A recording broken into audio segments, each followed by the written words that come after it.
52% des recruteurs passent moins de 30 secondes sur ton CV lors du premier tri. Selon l'enquête annuelle de Région Job, cela montre à quel point le design, la clarté et la structure de ton CV sont essentiels pour capter l'attention immédiatement. Bienvenue dans une nouvelle vidéo astuces simples et pratiques.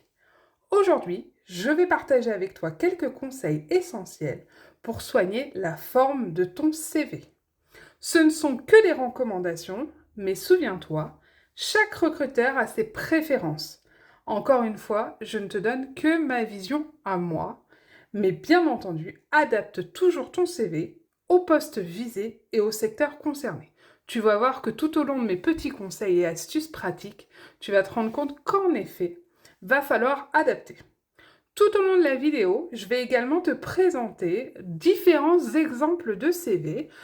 Tu verras que tout ne sera pas mauvais ou bon dans chacun d'entre eux. Le but, c'est pas forcément de les juger, c'est de faire voir, de donner des exemples de CV complètement différents. Ils ont été trouvés sur Internet par le biais de recherche Google et sur Canva. Voilà. Donc, c'est pas forcément moi des CV que je peux vous refaire faire, etc. Vous allez voir en fait sur les différentes plateformes que peut y avoir. Il y a énormément d'exemples. C'est pour ces exemples que je vais vous faire voir, c'est uniquement pour illustrer mes propos. L'originalité, ça va être mon premier thème, on va dire. L'originalité, est-ce qu'un CV, pour être bien vu, doit être original? Oui, un peu d'originalité, ça peut aider, mais à condition que ça soit pertinent. Un CV de comptable n'aura pas la même mise en page, pour moi en tout cas, qu'un CV d'une chargée en communication par exemple. Ce qui va fonctionner en agroalimentaire ne va pas forcément convenir pour l'événementiel et inversement. Donc, l'important, c'est que l'originalité serve vraiment à ton profil et pas l'inverse. C'est-à-dire que ça doit mettre en avant ton profil, mais ça ne doit pas forcément être la seule chose qu'on en retiendra. La petite astuce, pour moi, tu peux créer plusieurs versions de CV, aussi bien pour le fond, ça on en a parlé et j'en reparlerai un tout petit peu après, mais aussi sur la forme, et tu peux avoir plusieurs mises en page pour postuler dans un secteur ou postuler sur un poste, ça, pas de problème. Pour donner des exemples de CV un peu originaux, bah ça, par exemple, une couverture de magazine, bah ça va forcément pouvoir être plutôt à destination d'un emploi ou d'un secteur plutôt dans tout ce qui va être, bien entendu, communication, dans tout ce qui va être forcément le journalisme, etc. Mais ça va pas forcément parler, par exemple, pour un opérateur. Parce que c'est pas forcément ce que les recruteurs de ce secteur-là ou de ces métiers-là sont habitués à voir. Donc, voilà, c'est pour vous donner un petit peu de différentes présentations. Alors là, c'est moi qui ai mis du blanco parce que je l'ai trouvé sur Google, mais je ne sais pas si c'est un vrai ou pas. Donc voilà. Là, par exemple, typiquement, c'est le CV d'une personne qui l'a fait sous format BD. Oui, pourquoi pas, mais si on travaille dans ce domaine-là, en fait. Bon, là, c'est le cas, hein, création de vidéos, de web design, etc. Donc, pas de souci. Deuxième sujet, la couleur. À petite dose, pour moi. Une touche de couleur ou d'illustration peut aider en effet à capter l'attention, mais vraiment attention aux excès, surtout dans des secteurs traditionnels. Typiquement, un CV comme ça, c'est quitte ou double sur un recruteur, je sais pas, en banque ou dans une administration. Non pas que ce sont des secteurs qui sont plus stricts que d'autres, pas du tout. Simplement, ils sont habitués à avoir quelque chose de plus sobre et ils s'attendent à quelque chose de plus sobre.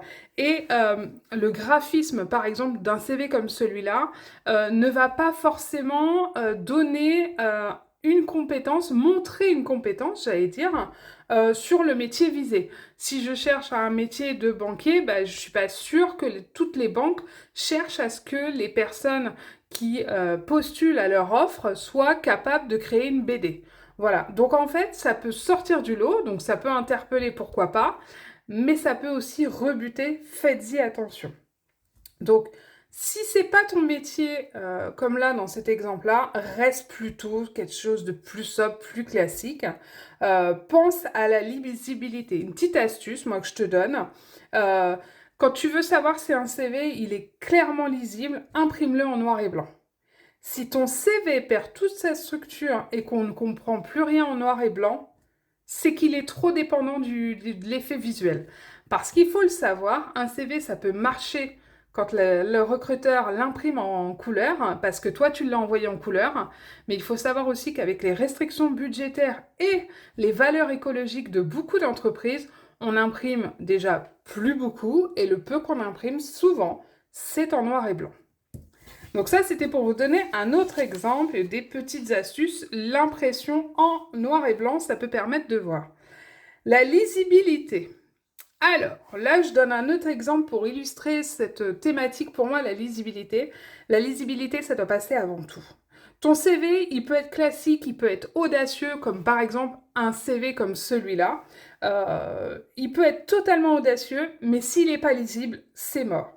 Et si en fait on doit chercher toutes les informations clés, qu'on ne les voit pas du premier coup, c'est un petit peu difficile après. Parce que un recruteur, clairement, en moins de 10 secondes, normalement, il est censé trouver les premières informations et de savoir s'il doit le lire derrière. Donc c'est vrai que là, si on regarde, bon, j'ai fait exprès de vous les surligner, ça c'est un exemple, j'ai juste pris une mise en forme Canva pour vous faire voir, mais moi j'en avais déjà reçu un comme ça. Euh, bon, ben Julien, le nom de famille, maçon, d'accord. Alors, si on va chercher plus loin, un BEP, coffreur, mobile, bon, j'avoue que là, pour le coup, 10 secondes pour trouver tous ces mots-là pour un recruteur, c'est mort. On ne comprend pas forcément des fois ce qui a été envoyé. Donc voilà, faut vraiment que ça soit lisible. Ça peut être original, ça peut être de couleur. Mais là, pour le coup, faut bien rappeler, hein, la mise en avant, c'est le nom, prénom, les coordonnées, les expériences et compétences.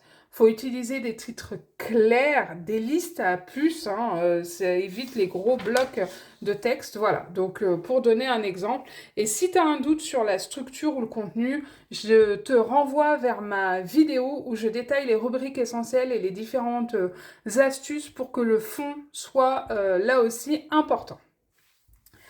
La cohérence visuelle, donc là, j'ai pas forcément d'exemple, je me suis pas amusée à aller vous chercher un CV qui était mal écrit, mais j'en profite pour vous montrer encore un autre style de CV, voilà, que j'ai trouvé sur Internet et sur Canva.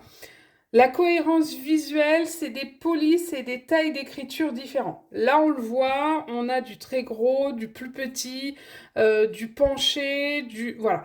Alors, pourquoi pas? Pourquoi pas? Mais faut pas trop non plus. À un moment, faut éviter de mélanger les polices. Bon, là, ça va à peu près. Mais il y a des fois des CV, tu vas trouver 5, 6, 7 polices différentes. Et en fait, moi, je conseille plutôt deux maxi. Une pour le titre, une pour le texte. Voilà. Vérifie les alignements. Là aussi, ça dépend en fait du niveau attendu en termes de rédaction. Dans les postes un petit peu plus fonction support, c'est vrai que quand c'est bien aligné à la marge, ça fait un CV qui est visuellement plus agréable à lire. Moi, je conseille, c'est plutôt d'aller chercher, comme là, hein, des CV, des modèles en fait professionnels qui sont déjà faits, qui sont plus classiques. Je vais vous en montrer des plus classiques, bien entendu, hein, ça, il n'y a pas de souci. Qu'est-ce que je peux vous montrer, par exemple? Je dois en avoir un parmi tout cela. Ouais, par exemple, ça. Voilà, là, on est sur du plus classique. On voit bien, les dates sont alignées ici. On a un bandeau avec le nom, prénom, le poste. On a à gauche les informations essentielles sur la partie langue coordonnée. Donc là, c'est plus classique, mais en même temps, c'est des fois plus reposant que d'avoir un CV comme ça où on ne sait pas si c'est une pub. Voilà. Donc encore une fois, ça dépend de votre poste. Mais c'est vrai que voilà, le fait d'avoir un modèle professionnel, alors il y en a sur Word, il y en a sur Canva, il y en a sur des sites spécialisés. Hein, faut pas hésiter à aller voir un petit peu ce qui se pratique. Voilà. Quand c'est vrai, quand c'est bien aligné, quand les titres sont bien propres, c'est vrai que c'est quand même plus agréable et plus facile à lire. Après, on parlait de cohérence visuelle, de lisibilité. On voit de plus en plus des CV comme ça. Voilà, alors là, j'avoue que ça dépend le métier où vous êtes. Si c'est quelqu'un qui va travailler avec voilà, tout ce qui va être partie, analyse de données, etc., pourquoi pas, tu peux en mettre, il n'y a pas de souci. Mais là, moi, franchement, un CV comme ça, c'est un exemple, hein, rassurez-vous.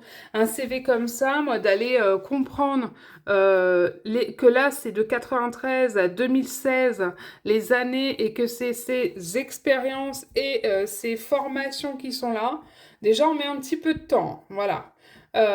Ensuite, on a des informations un peu au milieu de tout ça. Alors, c'est pas un CV français, hein, mais voilà, c'est pour donner un exemple. On a des niveaux de notation sur des soft skills. Enfin, voilà. Ça, par exemple, bah, si vous êtes à un poste qui nécessite en effet plein d'informations et de la mise en forme de données, pourquoi pas? Sur un poste autre, j'en sais rien, moi, un poste, je sais pas, en qualité, bah pas forcément, quoi. Voilà. Faut pas qu'on passe sur ça. Dans les autres conseils que je peux donner, là j'ai pas fait d'exemple, donc je vais rester sur celui-là, mais en fait, faut pas qu'on sorte du CV à cause d'une rature, d'une adresse barrée ou d'un numéro obsolète. Voilà. Ça peut arriver. Je sais pas, je vais vous en donner. Allez, je vais vous prendre un autre qui va être plus lisible. Mais voilà, pour vous donner encore une fois, là, ça doit être un Canva, celui-là. Pourquoi pas, celui-là, et voilà, il peut s'adapter à plein d'autres, je pense, plein de postes. Mais par exemple, on va dire que là, tu changes de numéro. Ben moi, j'ai déjà vu rayé blanco avec un numéro mis à côté. On change, là, on n'a pas mis à jour. Sauf si vraiment c'est en urgence et que c'est l'employeur qui demande juste un CV rapidement. Voilà, mais normalement, voilà, s'il y a une info obsolète, tu changes l'info, tu la réimprimes ton CV proprement. Voilà, mets-toi un petit peu juste, voilà, des fois ça arrive, hein, je comprends, mets-toi à la place du recruteur. Il va pas forcément penser que ton imprimante est tombée en panne ou que tu n'as pas d'imprimante, parce que ça aussi, on n'a pas tous des imprimantes chez nous, il n'y a pas de souci. Mais il va pas forcément penser ça, il va plus penser que quelqu'un n'est pas soigneux ou qu'il n'a pas mis assez de temps et d'énergie dans la rédaction de son CV. Donc voilà, moi, le petit conseil aussi, parce que des fois, là, ça peut être fait sur un Word et pour le coup, c'est pareil, ça peut tronquer, c'est de le faire en PDF. Vraiment, quand tu envoies ton CV, de le faire en PDF pour éviter les décalages aussi. J'en profite parce que souvent, c'est ce qu'on voit, des CV illisibles parce que décalés ou avec des fautes ou avec voilà, des, euh, des parties tronquées par du blanco. Voilà. Je vais te montrer d'autres exemples de CV. Là, par exemple, c'est plutôt original pour le coup, hein, sur un comptable qui, alors là c'est moi qui ai créé, hein, pour le coup la base, je suis allée chercher un exemple de facture et en fait on peut, alors j'ai pas tout rempli, hein, mais on peut très bien avoir des choses un petit peu dans ce sens-là, pour un comptable qui vraiment voudrait sortir du lot parce qu'il sait que le poste est très prisé, pourquoi pas? Voilà, ça peut être des exemples comme ça. On va revenir sur des formats un peu plus classiques pour vous donner des exemples. Là aussi, hein, ça fonctionne très bien en fait. On peut avoir de l'originalité, soit par le biais de la couleur un petit peu, de la mise en forme, où les informations vont pas forcément être au même endroit. On peut aussi, pourquoi pas, faire des petites touches. Là, je crois que c'était sur Canva celui-là. Des petites touches, voilà, là, très discret, pourquoi pas.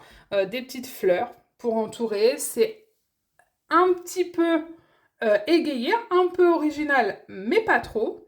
Voilà, pour ceux qui ont vu ma première vidéo, vous savez ce que je pense de ces petites barres-là. Voilà. Et puis, voilà, on peut avoir quelque chose de encore plus discret. Voilà, où vous avez pour le coup des pavés de couleurs et des petites infos en plus. Mais voilà, c'est pour vous donner un exemple. Franchement, voilà, c'est tout ce que je pouvais vous donner sur toutes les petites astuces, les petits conseils. Le pire, voilà, moi, c'est ça, par exemple, parce que là, on est trop original, hein, clairement. La clé, pour moi, c'est vraiment l'adaptation. Faut que tu trouves le juste équilibre entre créativité et clarté. C'est très original, mais c'est pas forcément clair. C'est clair à lire, facile à lire. Trop, c'est trop. Bon, trop peu, ça ne marque pas non plus, hein. Il y a des CV là, il y a un peu de couleur, il y a un peu d'adaptation, mais moi j'ai vu des CV où il n'y avait rien. Bon, mais à la rigueur, je préfère trop peu que trop. Voilà. En cas de doute, vraiment, je conseille, moi, c'est de rester sur un basique, un CV basique, tant pis, propre et ultra lisible, plutôt qu'un essai trop audacieux, hein, c'est ce que je te disais. Donc voilà. Du coup, bah, pour les conseils, c'est fini. Moi, je veux bien savoir, toi, ton CV, bah, s'il est plutôt original, s'il est plutôt sobre, et savoir quelle est la couleur dominante que tu as choisie. Pour info, moi, la couleur dominante que j'ai choisie, c'est un bleu pour le mien. Voilà. Si tu as d'autres astuces, n'hésite pas à les partager. Et si tu veux d'autres astuces et conseils sur, bien entendu, la thématique vie pro, mais également d'autres thématiques, bah, abonne-toi, active la petite cloche pour ne rien manquer. Et je te dis à bientôt pour une nouvelle vidéo. Bye bye!